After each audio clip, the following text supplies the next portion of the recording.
I can hear you. Welcome, everyone. My name's Nancy Webster. I'm the archivist at the Highland Historical Society and Library, and we want to share with you this outdoor exhibit we created and curated for the Highland Park City Sesquicentennial. So thank you. We can go to the first slide is of the landmark known in Highland Park as Stupi Cabin for Francis Stupi. And that's a contemporary picture that was taken around the turn of the 19th, 20th century with Peter Stupi, which is information we just found out the last couple years, standing in front of the cabin. He was the first child born in the cabin there in 1848. The cabin sits between City Hall and the Highland Park Public Library in Laurel Park. Its original location was Exmoor Country Club, and they used it as a caddy shack for many years. And now this is a little bit earlier. Catherine, you want to talk about the cemetery? Just by the way, just so you, the way we're doing the presentation, we're not going to be lingering long enough for you to read every slide, but we hope that you'll come back and watch the program later and then linger and read the slides. So if we're going faster than you'd like, well, there's a reason for it, because we have 65 slides and maybe 45 minutes. Anyway, Daggett Cemetery predates Stupi Cabin by at least 2 years. This was a cemetery that was set up. It was it's right now on Lake Cook Road, and it was for Protestants, Methodists, Lutherans. It wasn't the Catholic cemetery; they have their own. But this was a cemetery. The first one buried there was Daggett's daughter Anne, and there was a fee for $1 to bury somebody there, and not everybody could afford that $1. And it's alleged that in the middle of the night, some people would come and bury their family in the middle of the night at the cemetery. But the Catholic cemetery was St. Mary's. Now it's Immaculate Conception. Its original location was roughly, there's a debate, but nonetheless, roughly Lake Cook Road and Green Bay Road. But it was on railroad right-of-way, so it was moved, and the location it moved to was right across the street roughly from Lincoln School, and it had a cemetery there, which eventually, when it moved, the church moved to where Immaculate Conception is now today, which is, Old Deerfield Road in Green Bay, but the cemetery moved to Mooney Cemetery. And there's Mr. and Mrs. Mooney. Do you want to talk about the Mooneys? The Moonies, of course, as you can indicated by the slide, are Catholic, and they had a Catholic seminary, and it's still called the Mooney Farm. And there was a farm along there too, the Mooney Farm, a large family that was also related to the Sheehan's and McAdams, some of the earliest refugees from the potato famine, who kind of made their way across the United States as it grew to Highland Park. And there's still Moonies in town in Highland Park to this day. And this particular location they gave as a cemetery because it was simply not, it was swampland. It was not really suitable for farming. If it was suitable for farming, the cemetery probably would have ended up somewhere else. This is the Highland Park Hotel that was built in 1852, but when Highland Park was founded, the first city meetings were held here at the hotel, beginning in 1869. And this building was quite the hub of the center of pre-Highland Park and New Highland Park, with the post office there, and internet railroad workers were living there, and people stopped there to get meals on their way through on the railroad. So the hotel's no longer there. It burned down in fire, as fires were much more frequent in the 19th century before fire safety. But it was the site of the first city meetings at the Highland Park Hotel. And wasn't this located roughly where Port Clinton Square? Yes, that's correct. Okay, so it's really downtown Highland Park. This is the Port Clinton lighthouse. This only had a life of about like 5-6 years before it was. Short life. The campaign to create it and have it built and funded by the United States was longer than its actual life. Oh my goodness. And after it was closed, was shortly thereafter that the Lady Elgin sank. And the person who was, they were still residing at the lighthouse could hear the survivors, right? And the people that were drowning in didn't survive. Oh, yeah. And this location is right at the border, the former Port Clinton, where Highwood and Highland Park meet near Walker Avenue, which was called Chestnut. And there are some unmarked graves still in Highwood and Highland Park where the people were buried. And there's been discussions on and off about it and moving them since the late 19th century. But the lighthouse itself sat there abandoned for many years. In fact, this picture by Orson Brand, a local photographer, was taken after it was abandoned. You can see if you look closely, the windows are broken on it, and that's why pictures were taken in the 1890, decades after it was abandoned and no longer used. But luckily, one of the daughters did an oral history in 1934 about living in the lighthouse, which gives us a lot of information which we have been able to use to do further studies. And didn't her father all write some narrative at the time of what he observed? He did, and she recounted it, and it seems to be largely accurate. And we have that online. It's available, that interview, and the letters are available online on the Illinois Digital Archive and the Digital Library of America. It was digitized with money from the Secretary of State. And according to the Chicago Marine Museum, that particular evening, another ship came down. This one, I'm sorry, the Lady Elgin came down maybe about 3 miles off the coast of Highland Park, Fort Sheridan, whatever. And this other one was another 2 miles further out, about 5 miles out. And they think that some of the survivors that were counted for the Lady Elgin may have been from this other ship, the St. Mary. This is the Northwestern store, which has had a number of locations in town, didn't it, Nancy? Multiple locations. Moses was quite the entrepreneur. He was originally a peddler. He came here from Central Europe. And when his son was 1 year old, they moved to Highland Park and thought it'd be a good place to move their peddling business. And so they did. And numerous stops. Again, they were right across from the train station, so people could stop in and get lunch. There's rumors that it was a blind pig because Highland Park was dry, but we've only seen letters to the mayor and the city police officers complaining about the blind pig. We don't have any actual evidence that there was a blind pig there, but refreshments for sure. And during the sesquicentennial, there was a question of what were the oldest businesses in town. Well, Moses may not, the family may not be in the direct retail business, but they still own a lot of the retail property in town. And if they were brick and mortar type business, they probably would be considered the oldest business in town. Right? Absolutely. Here's the Northwestern Military Academy, which continues on to this day up in Lake Geneva, but it had 2 fires in Highland Park before it finally went up to Lake Geneva. But this was located at Ravine and St. John's. So very close to the Highland Park train station. In fact, the second time the fire, the boys were too scared to call the fire department and tried to put the fire out themselves. Of course, that left no building because no one came to fight the fire. The Laurel Avenue underpass. This perhaps was an initiative of Mayor Boynton. Mayor Boynton was also an architect. He moved to Highland Park after the Chicago fire, and one of his notable designs was the water tower that survived the fire back in 1871. And he came up with this viaduct pretty much so that when the train came and lingered, not everything in town had to come to a dead halt. You could go underneath and continue on with your efforts. It's much wider today. Right then, it was probably just suitable for a horse and carriage to get through.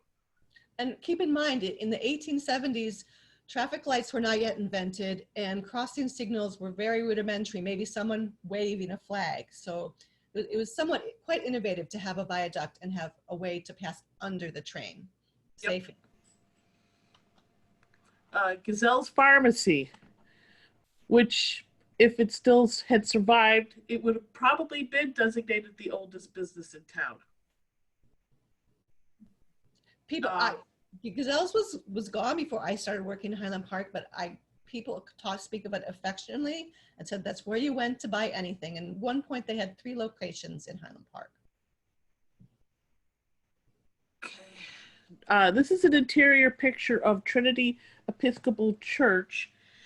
This was taken, oh goodness, this was an interior of a section that was consumed by fire in 1899. And it may be the only picture, or it's the only known picture, but I doubt that's the case. The first wooden frame church there across the street from the Highland Park Library. Yep. Okay. Elisha Gray's first telephone display, which also involves the Presbyterian Church. 13 months before he submitted his patent for this device, they did a demonstration shortly after Christmas in 13 months before. So for those of you unaware, there was a lawsuit that went all the way to the Supreme Court wherein Gray challenged Alexander Bell's patent on the telephone. Now, Gray did lose that battle, and an Italian Meucci was given credit by the United States Congress in this century for the telephone. But Elisha Gray fought hard because he added things to telephone that Bell did not, and there's a strong argument that Gray was actually at the patent office first that day to file a patent for this communication device that he demonstrated more than a year earlier at the Presbyterian Church in Highland Park. He also invited a fax signing machine that he sent one of the very first fax in Highland Park, which we have in the archives in the city records. It was sent from Elisha Gray's laboratory to the city. Right. And he lived over on Hazel. And he did a lot of innovations here in town, and he and Boynton worked together quite a lot, especially for things like fire control. Oh, Nancy, this is your favorite. This is one of my favorite pictures in the archives. It's the class of 1898 of Highland Park, 4 boys. One of them's a Finney's son. His dad was a Civil War veteran who wrote letters home that we have in our collection. But they went to high school in what's now a beauty store on 2nd Avenue, and was called Highland Park High School before it was renamed Deerfield Shields. They came back to Highland Park High School. And these are 4 boys celebrating their graduation from high school at the end of the 19th century. And there's all kinds of scribblings on the back of the photo with them calling themselves names, and no different than something you might see today from a group of 4 high school boys. Right, the attitude is the same as what you'd see today, it's just the attire has changed. This is so there was a Walter Durbin was a high school vocational instructor who also had one of the very first do-it-yourself programs on television. And one of the projects they did at the school was building this house. And I think, Shirley Novak, this is your house. This is the frame construction that they had to do, a miniature frame construction before they built the actual house. And this one is across the street. Well, it's the corner of St. John's and Vine, and it's the southeast corner, one house in. And this got numerous awards and such, right, Nancy? It sure did. It won the national award. Hoover, who was not president much longer after this, was a big advocate of better homes and better gardens as Secretary of Commerce. And the plans for this house and other houses were printed and made available by Better Homes and Gardens for people to build in other parts of the country. And again, these plans and these blueprints, as well as this picture, are available on the Illinois Digital Archives and Digital Library of America. And we have the actual, this frame house sitting in storage at the moment. Highland Park Public Library. One of my most valuable things is my library card, all the things I could do with it. But it took a while to get this. It took, almost 18 years to get The the Highland Park approval. Women's Club advocated, they wrote to Carnegie soon after 1899 when they joined to ask Carnegie for money because he was funding many libraries around the country, as is now known. He first responded no because he felt that this wasn't the best place for his funding for helping people learn what he wanted them to learn. But the woman persisted, and every time they persisted, he kind of would raise the bar. Well, I can't do that unless you do this, unless you do that.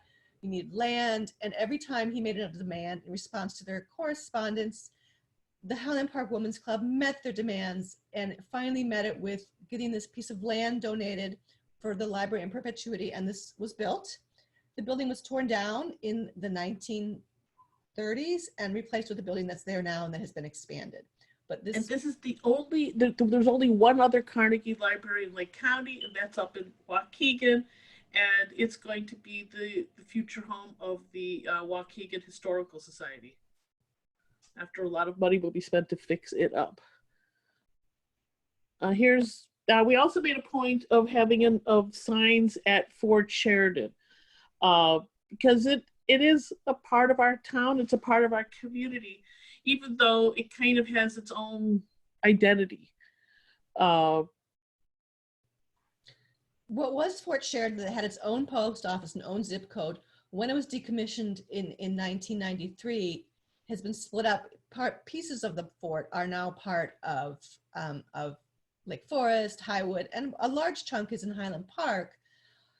Now, it's a very unique fort in the fact that most United States and other forts are not built by well-known architects. In this case, the money was donated from the Chicago Commercial Club, being very terrified of unrest and anarchists, and being really, so they wanted to have a base near them where they could ride the cavalry down to Chicago and rescue them from the cavalry. So this is why it just these beautiful buildings by well-known architect Holabird and Roche built the buildings that remain in these grand houses in Fort Sheridan. Now this is the original tower, which doesn't look quite the same today. It's been reduced and the roof pitch was changed. But underneath, where there was enough for a regiment to be able to walk through. And on horses. On horses. Oh, that's right, because this was cavalry, wasn't it, at Fort Sheridan? Up until World War II, actually, there were horses there. Right, cavalry eventually became the tank division. And this is the commander's home. There's George Patton had a lot to do. Excuse me. Good. It's quite grand for a commander's house in a fort, and it's been preserved. It's now part of a historic preservation district in Fort Sheridan. And here's the guardhouse, which is now the music school. There's been World War II. The POWs were housed there. There were Indians from the Battle of Wounded Knee that were housed there. But from what I understand, not for very long. They quickly went to using their own personal teepees, but they were kept there. President Grover Cleveland referred to them as hostages. He considered them hostages from a hostile nation that he was keeping at Fort Sheridan. Okay. And then we have General Patton's home. For those of you who don't know, Patton was in the Olympics. In case one of the early Olympians. In fact, he was in the Olympics in 1912. And so that probably means that he did some of his preparations while living at the fort. And in fact, later on we have an Olympians from Highland Park, and we did not mention George Patton, which is a mistake, but we also forgot to mention somebody else, but you'll be even more surprised at our mistake there. This is Nancy's personal favorite. So one of the young men in the high school picture was Mr. Finney's son. Now, John Finney was a young man who was born to Irish immigrants and grew up in a farm, which is now Warren Township or near Gurnee. When he went off to war in the regiment, he wrote to his family almost every day, and he sent these letters home. He also made this little map of Kennesaw Mountain and Marsh to Sea. when he came home, I can't imagine how this young man survived. He was wounded so many times, ended up in the hospital so many times, but he did. He was too wounded to work on a farm. He tried masonry, that didn't work out, and he got involved in city government. And he was Highland Park City Clerk when it was elected position for 3 decades, and also served in the township government as well as assessor. Ladies, I had a quick question about the Victorian house that was 2 slides back, I think. Does anybody still live in that house? Yes. Someone does. We don't know who. It's a private home, but it is inhabited, yes. Yeah, most definitely. There's only, at least as of last year, there was only one home on the fort that had not been rehabilitated, and it's tied up in bankruptcy and other court issues. Okay, this is our list of local Civil War veterans. And this is one of those lists where we're very happy if somebody wants to correct us and inform us that there were others, because this was a kind of a librarian task. They would be doing research for other people, and they would find an obituary that mentioned that this person or another was a Civil War veteran, and it just simply was added to the list. So this is something that's taken years to acquire. And if you look closely, you'll see there's 2 former mayors that were served in the Civil War. Some family names you'll see that's still in town. Ortho Morgan and Parmenas Turnley are the 2 mayors. Mr. Finney, only 2 that we know of perished during the war, and that one of them is Thomas Maroney, who died in hospital number 2, where Finney was also after his arm was amputated from an infection. And Mr. Anderson, we know very little about, who was a laborer. They're both working on the railroad in what became Highland Park before the Civil War. There was no Highland Park yet. There was a township. And, but all the other people listed here did survive and either came back to Highland Park or thereabouts. So this is in Memorial Park. If you go by the library a little bit east, you will see this, the Highland Park, the Robinson Bandstand, which was put there by the Highland Park Historic Society. But James Caddy Ewell was a well-known artist and entrepreneur in Chicago whose family had a home. And he was chosen to do this memorial to be placed in Highland Park as a memorial to those who died and served from Highland Park in World War I. And one of the ways they raised funds for this was a raffle where you could win a Nash Advance 6 sports car.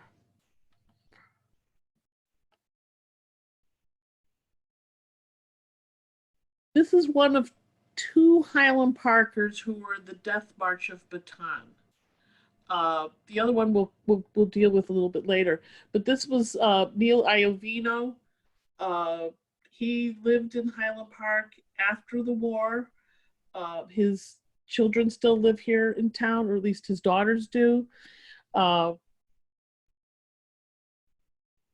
guy who endured quite a bit. And he was on the short side. My dad talked to him one time, and he says if you were a tall, muscular type of a guy, you were more likely to be dead than somebody who was of shorter stature. Okay, military leaders. This is where we have our second Death March of Bataan. That's General Wainwright, who was the U.S. commander in the Philippines during World War II. And of course, this is one of those situations where if you know of other people that lived in Highland Park that were generals, we'd love to add to that. Any more information about more people, oh, so-and-so is here. And if you send this information, we'll verify it and add them to the list. Yep.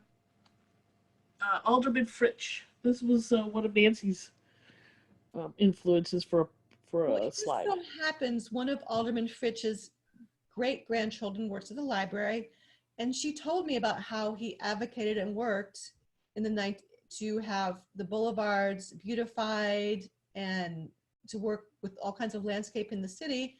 And I went back and looked, and sure enough, in the city records, there was Alderman Fitch working with the Streets and Alley Committee to beautify the boulevards and save, to make sure that they look nice and presentable and to enhance the downtown. And this is like roughly looking like if you were looking at Port Clinton across the railroad tracks. This is one of the oldest pictures from our collection. It's from the 1870s. It's a large glass slide. You can see right there, you can see where the railroad went through, and that building would be Chase Bank now. The building was replaced in the early 20th century. And Jens Jensen, noted high, he lived here for what 40 years, something like that. He lived and worked here for many, many years. He was quite fond of, he had a studio in what's RAVINIA on Dean Avenue. And he's known for his prairie landscaping and well-loved landscape architect in this area. Now, this is a gentleman that he came up with the gardens that were set up along the railroad tracks between, let's say, Roger Williams and Cedar Avenue, roughly. And, a gentleman who made an impact. And now those plots are being replaced with a pollinator garden. But he was well known in his area. So water supply was an issue. There were multiple cholera and typhus epidemics in 19th century Highland Park. Initially, there was an artisan well, and then this well was built. And this is the only picture that we know, and it's actually from a publication. We don't have the original. But clean water, the city government understood clean water was very important and necessary. And there's still a water tower there on Green Bay Road, as you may know, but it's been replaced and is But I'm not sure that's the same location as the one. This one I think is more like central in Green Bay. Mm-hmm. Okay, but there was another question before you. Sorry to interrupt. Sure. So they needed a water tower, even though that they were so close to the lake, because I know that our water comes from the lake now. It's all purified and whatever. But back then, they weren't using water from the lake. They actually dig a well down. Some people had springs on their property. Lake Michigan water was not reliably clean. The ravines run into the water with sewage, and you can't drink it straight from the lake. It was not clean enough then. There's many cases of people not being able to drink water or being sick. And also they needed a reliable supply and reliable pressure for things like fire prevention, in addition to your daily consumption. Yeah, just going back a slide or two, what is a pollination garden? A pollination gardens occur naturally, but when they're planted by gardeners, they contain plants like milkweed that are known to attract butterflies and other insects that need those specific plants to pollinate themselves. So it's geared towards attracting insects and other beasts, for lack of a better word, to come and use them and then add to the chain of nature. Little insects are now beasts, okay. So Highland Park's first fire station, this was a collaboration with Elijah Gray and William Boynton. Boynton had lost his own home in Highland Park once because of fire. And having lost another home in Chicago during the Great Fire, I think he certainly had the interest to see that these things got handled. And this is roughly where the store, the building is still there, actually. Actually, those two buildings adjacent. So the restaurant was a Dacha right now, across from Sunset Foods is right there. It's a different one every time. Yeah, I know. But right now, I think it's Dacha. The building it's housed in was the fire station. It was also the city hall. And the building next to it, where Hot Tops is and that brick facade, stand back a little bit and you'll see the roof line of that building in the rear. It's still there. It just was added to. One can't de-emphasize the role that fire safety has played since the Great Fire of Chicago everywhere, and that buildings burned down a lot, and fire safety, as it evolved, changed how long buildings lasted and made a big difference in safety and lives. Sure. Another Elijah Gray initiative. This is the red brick building that is on Elm and St. John's. It's right next to the railroad tracks. You've passed it hundreds of times probably. And that was the first electric company. There's And I actually remember back in the lobby. Yeah, when I first moved to Highland Park, I was 10 years old, and I read that book, Pioneer to Commuter, several times, and I was always very impressed with this Colonel McPherson, who would ride around Highland Park on a bicycle with a long pole and put the wires back up on a pole during a rainstorm. So much about that book I've probably forgotten, but that remains vivid. And it was also, by the way, one of the few locations where we put these signs up around town. The people who owned that building didn't want it in front of their building. So we put it by the bank across the street, just so when people were, driving by, they could look at the building. And one evening I walked into the Highland Park Library, and there was this guy hassling the librarian over the location of this sign and how it was so offensive. It was in front of the wrong building. Well, it was a wrong building for a reason. The people didn't want it, but that's okay. We still got it up. This is the wreck of the steamer Calumet. We actually happen to have a podcast with the Highland Park Historical Society at their website. And it's a local gentleman from Highwood, Steve Draska. He's in the Highwood section of Fort Sheridan, but the people in Fort Sheridan, when they live in the Highwood part, they remember that and they'll tell you, or if it's Highland Park.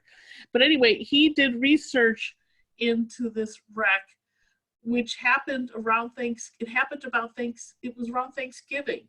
And Thanksgiving Eve. And there was a major storm, and the boat had been under some repair anyway, and it had a generator to pump water out of it, because it was already in need of repair, and this storm knocked out that generator. If they had not scuttled it onto the shores of, Fort Sheridan, Highland Park, Highwood, whatever, they would have sunk somewhere out. But instead, they were out there on Fort Sheridan. To rescue them, there was a rescue team at Northwestern, students, and they brought their boat on the train up to Highland Park, Highwood, and carried it over, and then did the rescue. It was a really significant deal, but it kind of got lost because there's so many other epic events in Lake Michigan. But this was one which, in fact, the people from the Chicago Marine Museum were thrilled that he highlighted this event again. And if you're interested in learning more about this, there is an exhibit about it on the Coast Guard's, United States Coast Guard's website as well, because it was an interesting rescue. Oh yeah, and by the way, they were able to reclaim the ship, but the ship had some damage that had nothing to do with the storm. The people at Fort Sheridan were using the ship as target practice, which they had to go to the Secretary of War, or whatever it was called at the time, to put a stop to that, because the guy, it still had money, it still had value. I have to say, people that dive around Fort Sheridan are very brave, because there are a lot of munitions out there by the beach and in that area. That could be a problem. The Rain Hotel on the lake. The same architect Mayo, who designed one of the Northwest Military Academy buildings. It's quite the place, the summer place. Many opera stars stayed there. Gershwin practiced there before he was at Ravinia. Steps down to a private beach. Now it's a dog park. It's a dog park now.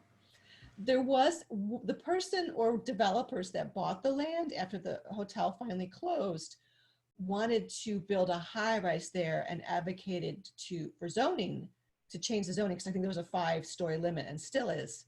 However, they did not get the clearance they wanted, and after many years of wrangling, it went to a vote by the city, a referendum, and the citizens of Highland Park voted to make the area into a park. And that's what it is now. Yeah, and I think the city bought it and then transferred it eventually to the Park District. Correct.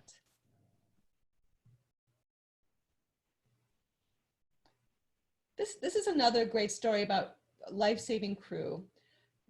It used to be much colder, as many of us know or see from the historic records of the weather, and ice floes would develop in Lake Michigan, and a new pastime at the early 20th century, turn of the century, was what they called Kodakers, who went around and took pictures, and they went around and walked on the ice floe.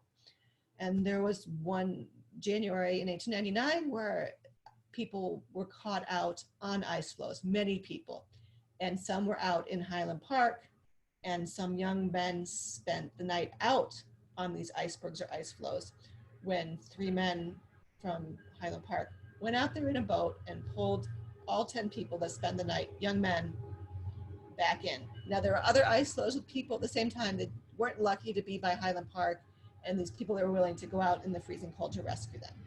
And they were all given medals that we have in the archives and in the Highland Park Historic Society as well. Rose Beach in the Ravinia area was the estate from Julius Rosenwald. And this is a picture taken, I think the original home had a fire. And what you can still see today, but it's some of it is a stone reflecting pool and a stone bridge, but you can only see them, the bridge you can see from private property. I mean, is on private property. For those of you who don't know, Mr. Rosenwald built more than 600 schools for African-American children around the country because he felt they needed a place so he could go learn. So it's a very interesting history from Mr. Rosenwald. And he was behind the Science and Industry Museum. And he has a large apartment block that he built on the south side, Rosenwald Apartments, I think it's called. Absolutely. The North Shore Yacht Club. So going back even farther before this yacht club, there was beach, of course, where people went swimming. Many people came just for the summer. And the life-saving crew and the Young Men's Club and various clubs eventually evolved in what is now the North Shore Yacht Club. And they have kayaking and boats. And we have great pictures of across the century of people having a wonderful time on the shore with the North Shore Yacht Club, as well as they actually do participate, I'm sorry, in real water safety things. Like there was some people who went out in dangerous conditions just within the last year, and the people from the yacht club just kept trying to persuade them not to do it. And they did anyway, and they paid with their lives. So there's a lot of little, I would say, interventional things that they do just by their proximity. The Highland Park Women's Club. So again, it was not the first women's club. The first women's club was the Asole Club, but it was the first independent women's club. The Asole Club was part of the Highland Park Club. And there was a whole club movement, of course, going on as part of the suffrage and education and prohibition.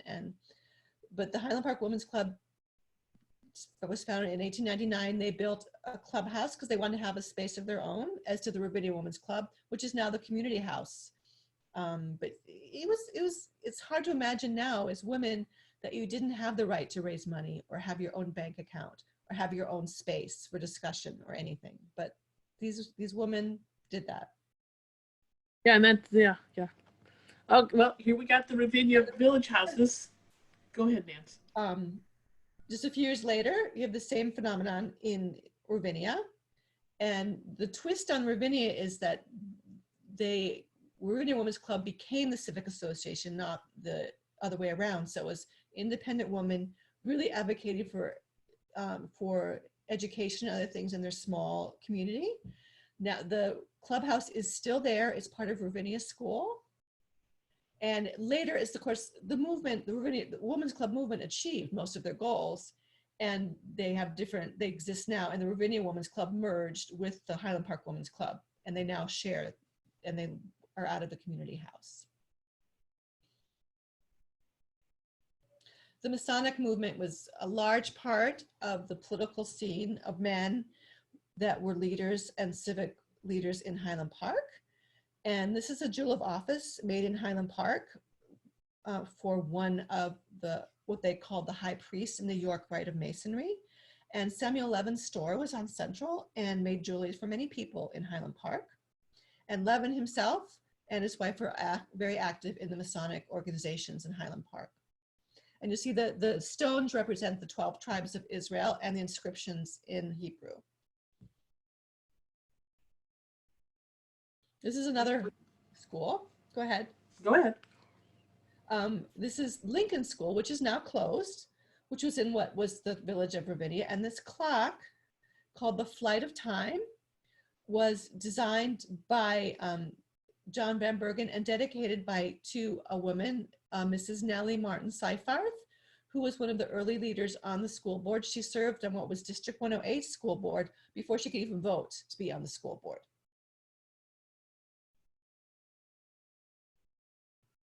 So this is the Bowman Dairy.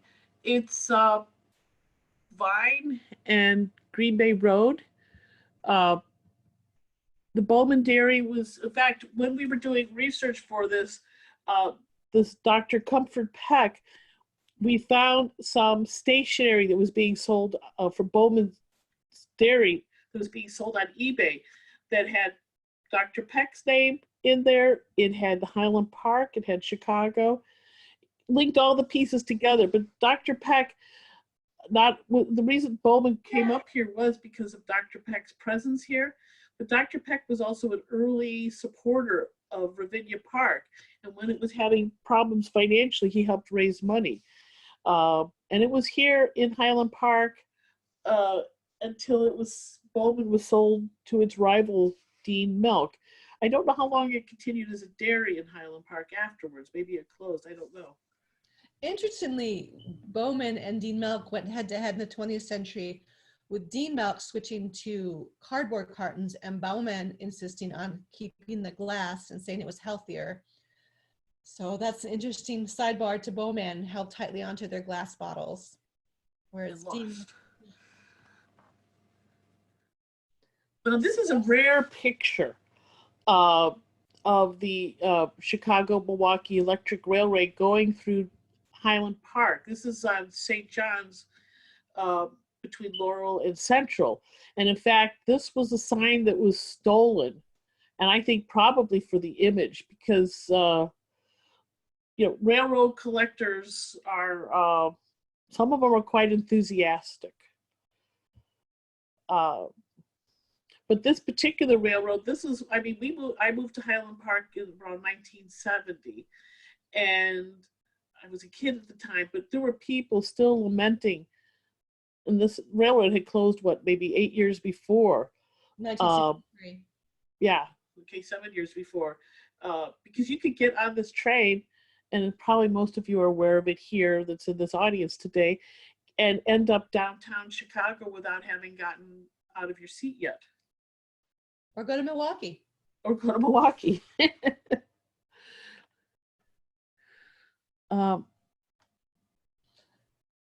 Ravinia is of course a landmark in this area, Highland Park.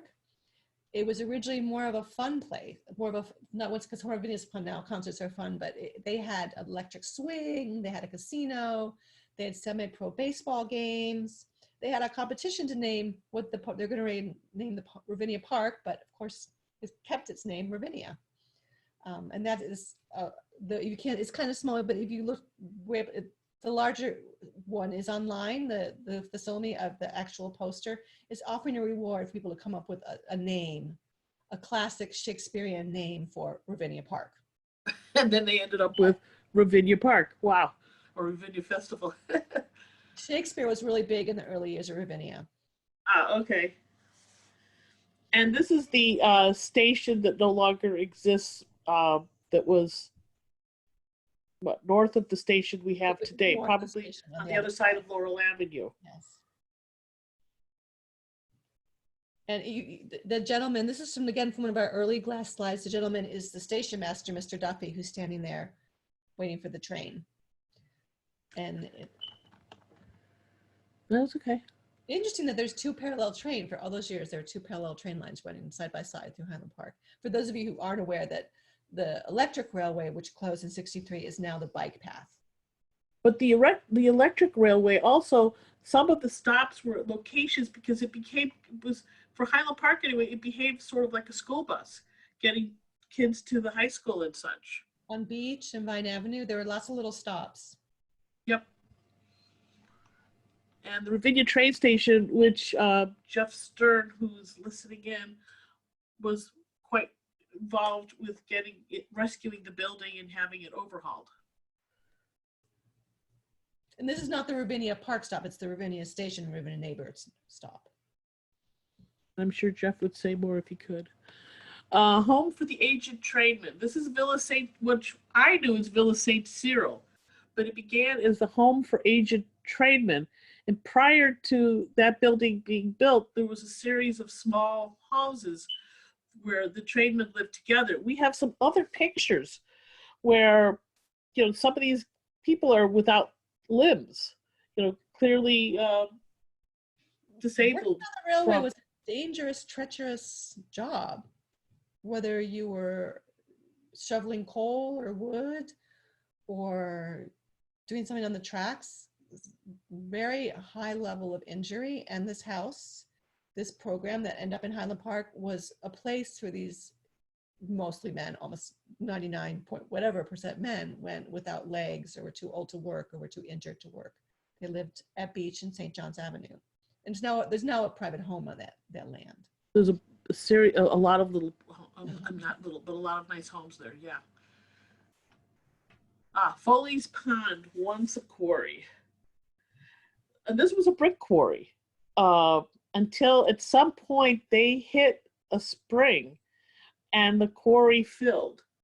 And that became the end of that business. It's part of, it's near, I guess, well, since it's first and second holes at Sunset Valley Golf Course. And the Park District restocks it with fish from time to time. And if you go there, it's quite, you have to go by a path past some houses near McDaniel's, but there's, they keep fishing bait there and the pond is just full of turtles, big turtles. I've never been there. I wasn't even aware of it until we did this project. So that's what happens. You live here for a long time, but there's still things to learn. This was a subject proposed from our friends at the Exmoor Country Club, who also gave us the Stoopy Cabin. When we were asking them if they had a puzzle piece idea, they said, please highlight H. Chandler Egan, who was a 1904 Olympian. The road Egandale, which is if you go down the Park Avenue Beach and you come up, that's road that you cross, that crosses Vine, is Egandale. That was named after this family. He was also a golf architect and did the Pebble Beach golf links in 1928. And one of these days, I don't know if we're going to have to go virtual with a Zoom presentation or we'll do it live, but we're going to have a program on Chandler Egan sometime this fall, crossing our fingers. Mr. Egan's father was a horticulturist, and the rose garden behind the Stoopy Cabin is named after Mr. Egan, and the rose is a rose that he developed that you'll find in that garden. Wasn't he the one also whose letter they found from the that you found at the Historical Society that outlined the yes, the landscape? No, that was Mr. Millard, I believe. Oh, I'm sorry. I believe Mr. Millard, who was another founder of Exmoor and advocate for parks. Another day, another story. So Highland Park's list of Olympians. Well, we're already missing George Patton. We are also missing Michael Jordan and Scottie Pippen. Yeah, which is like as obvious as it gets, and nobody ever pointed out the omission, and it was only something that we thought about after the fact. Now, the pair skaters you see there are brother and sister pair, Vivian and Ron Joseph, who won the bronze medal at the '64 Olympics.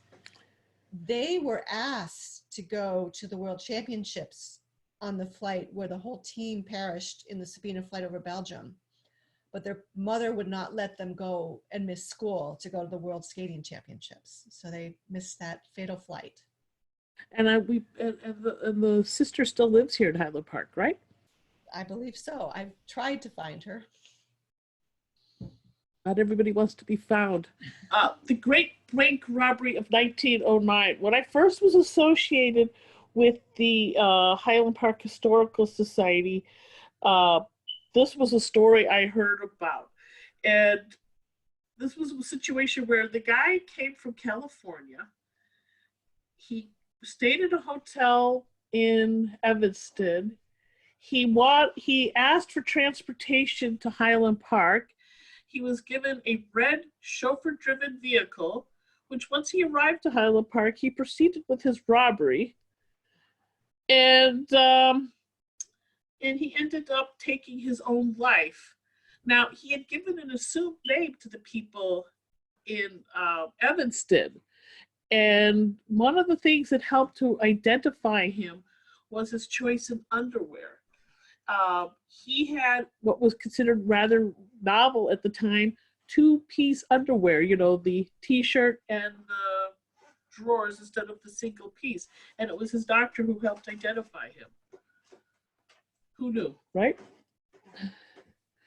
The Yerkes Fountain, that was installed in 1896. It was restored in 1960. It's also the location of the first paved road. Sheridan Road. For Sheridan Road.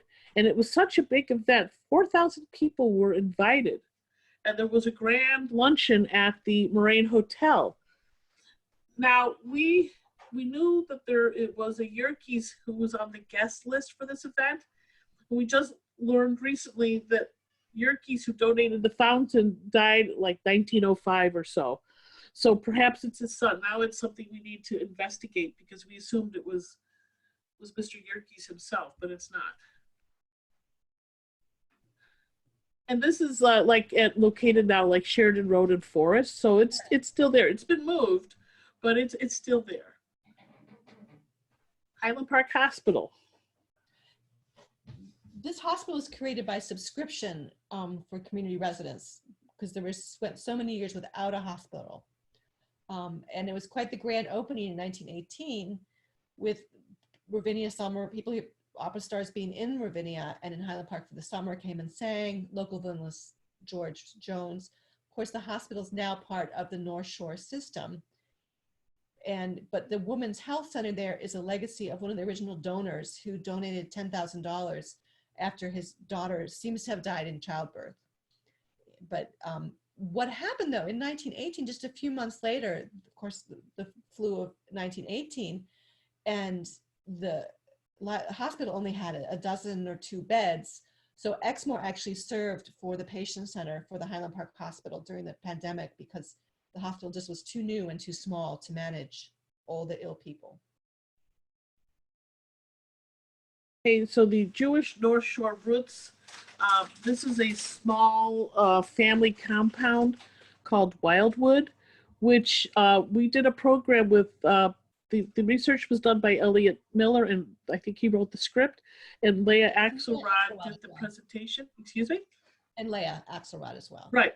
She did the presentation. Okay, but she did the presentation.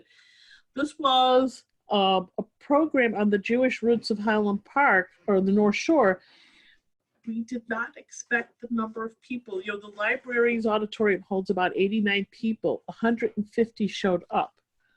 And I had to quickly persuade Leah to do a second presentation an hour later. So we did a 7 o'clock seating and an 8 o'clock seating. But was very well attended. Maybe more you want to say about this, Nancy? Well, it was interesting because, of course, Moses may have been the first Jewish resident coming here before 1869. But the founders of Highland Park, who developed it, the Highland Park Building Company, were chiefly Enlightenment Baptists, but they had a very strong belief, like Roger Williams, the first mayor's ancestor, that in welcoming everybody and being ecumenical and welcoming all faiths. So Highland Park had gradually, slowly welcomed Jews in his first years, but when the families that created the compound in what they called Wildwood, near what's Hazel, they couldn't purchase land, or summer in some places that welcomed Protestants and Catholics, but Highland Park welcomed them and openly welcomed them to Highland Park. And there's only one building still remaining, and it's on the southeast corner of Hazel and Linden Avenues. It's a beautiful home too. And one of the family's, its descendants still live there, I believe. Yeah, perhaps. I'm sorry, I don't know. I'm not sure. I think. Okay, so the Highlands began as Sweeney Farm. Do you want to Highland talk about Park's originally boundaries were much smaller than they are now. They didn't include Ravinia or Braeside or anything west of Ridge Road or north of Vine, or I don't know, but it grew gradually, as like many cities, adding on pieces as they went along. And one of them is the Highlands. And this was actually one location where I think I should have put 2 signs instead of 1, because it's such a large location. There probably should have been 2 signs, but anyway, we did that for another location. Sherwood Forest. This is the other location where we actually did put 2 signs. One at the original vista that you're looking at right now, which is Sunnydale and Park Avenue. And then we put another one off of Ridge because a friend of mine who said there's a lot of traffic at that particular location. So I moved it to a second location.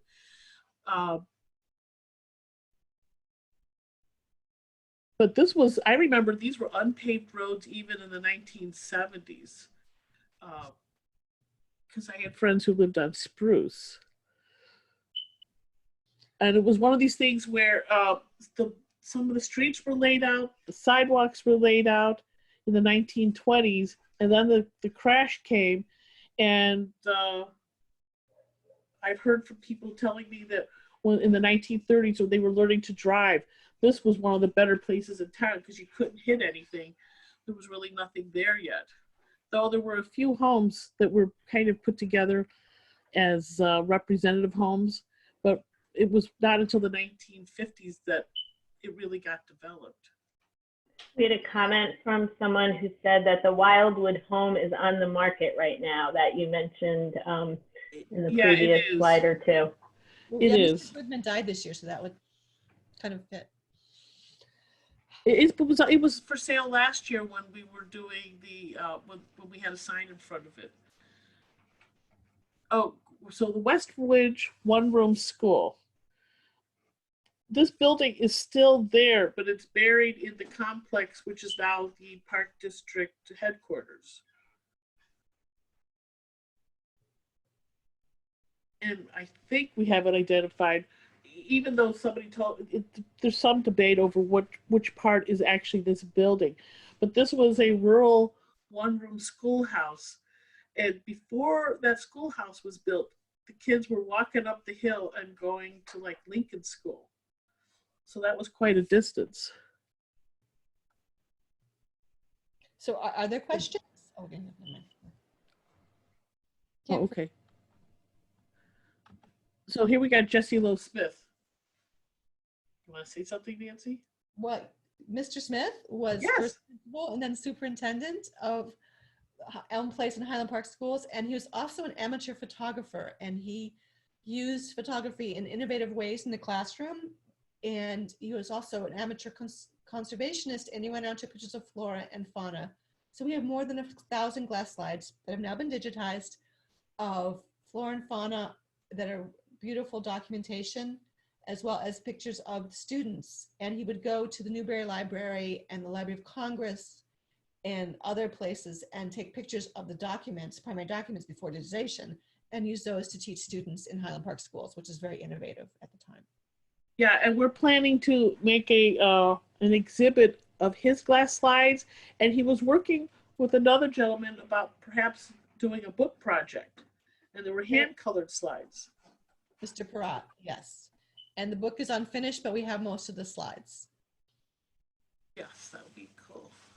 Tent House Theater. This was something that we have a lot of their records at the or programs at the archives, right, Nancy? Some anonymous person and created scrapbooks of both the programs and clippings that have a very complete representation of the Tent House Theater and their summer programs in Highland Park. It really got quite the big stars coming in for the. Oh yeah. Joan Fontaine and Basil Rathbone. And it was roughly located where Staples is located today. And we knew roughly where it was located, around the intersection of Park and 41, but then somebody goes, oh, I was there, and it's right where Staples is. So that means they probably had some interesting flooding too at some point. Like other organizations, they had more than one location over the years. Ah, okay. And it closed in 1965. Mm-hmm. Shelton's Glorified Hamburger. This was one of those things where we mentioned here risky business, and we got somebody who contacted us and said he was absolutely risky business, and Shelton's were never together. And thank goodness for YouTube, because I found the exact scene, and Bud was in the picture, so I was very thrilled. Because we do try to be accurate. It doesn't mean we're always accurate, but when we're not accurate, we need to know about it too. But in this case, we were right. And where the hamburger is glorified, this was, Nancy found an old advertisement from an early newspaper with Shelton's. And this was not their only location, isn't it, Nancy? No, there were two other earlier locations. Yeah. And Stash's, the best Chicago hot dog. This was sort of my little baby, because I remembered seeing the brass trophy in Stash's restaurant, and I almost seemed to be like the only one that remembered it had gotten this acclaim. And I knew the people at Vienna Sausage, and I talked to them, and they didn't remember this. I finally located his son and cold called his home, because nowadays nobody has a home number. Everybody has a home number. They have their cell. So I knew the address, but I had no phone number. So I knocked on the door and said, I'm from the Highland Park Historical Society. If you're related to Stash, can I ask you a few questions? And he said, that's my dad. And he was very nice. That's a picture of Stash's that he gave us. That's the picture of the award. Actually, what Stash, there was an article in the one of the first issues of Chicago Magazine when it had another name, Chicago Guide. And this guy ranked 15 hot dog places in the Chicago area. Stash's came in third. But that's good enough. And I still miss it. Kennedy School. This was there's now the Jewish Council for Youth Services has their nursery school there. But how about this, Nancy? One of our favorite slides. We can wrap up with this one, I think.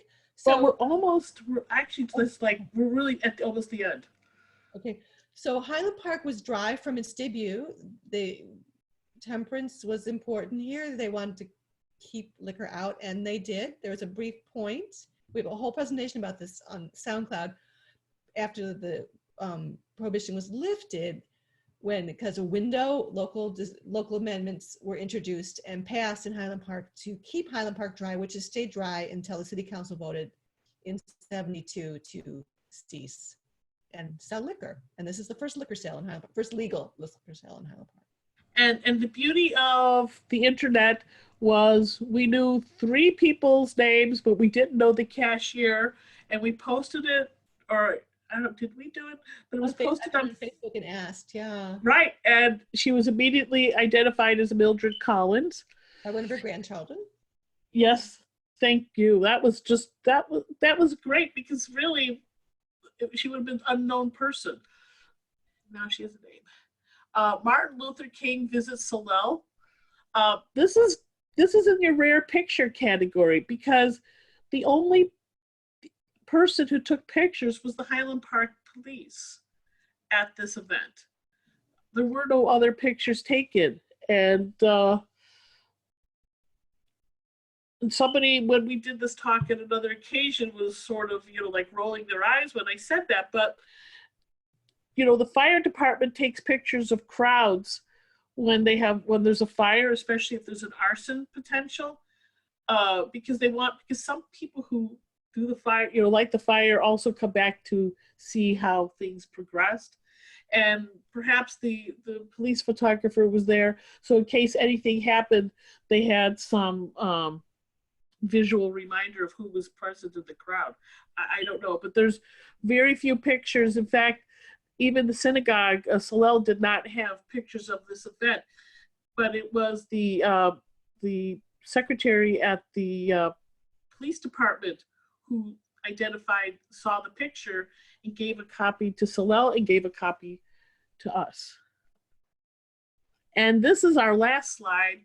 And this was actually from we did a show and tell program a few years ago, and somebody had found this letter in the wall from a prior resident. At the time, this person was 14 years old. And it's almost kind of, when you think about what we're living right now with this sheltering at home, she goes, "Dear humans, I don't know what else to call you, as in all probability, I shall never know you. This fireplace that you are tearing down was built by my father in July 1956. I am his daughter, Elizabeth Ann. I have 2 younger sisters and a younger brother. I hope your world is in better shape than the one of today. I hope sincerely you have world peace and no constant disputes between countries. I hope that your lives are easier and that your health is better. Have you yet to reach the stars, the moon, the planets? Oh, but I shall never know this. Good luck, person of the future. May happiness follow you always. Sincerely yours, Elizabeth Ann, 14. Well, the people, they were indeed tearing down the fireplace. I don't think it was a Sears kit home, but it was in that vein. And they were putting it back to the way it was originally designed. And they knew the family, inquired about Elizabeth Ann, and she had died of breast cancer. But I put this in not where it was originally located, the house or anything, because the people didn't want it in front of their home. So I put this out in Sunset Park in that neighborhood, largely because this is a note anybody who overhauls a house would find, perhaps. And I thought it was just a nice piece to end with. Catherine and Nancy, thank you so much for joining us. This is fantastic. Tomorrow we have a presentation at 11 o'clock. I'm Frank Lloyd Wright. I put the link in the chat messages. We hope you will be able to join us. And we've got lots more stuff going on that you can find on our website, jccchicago.org.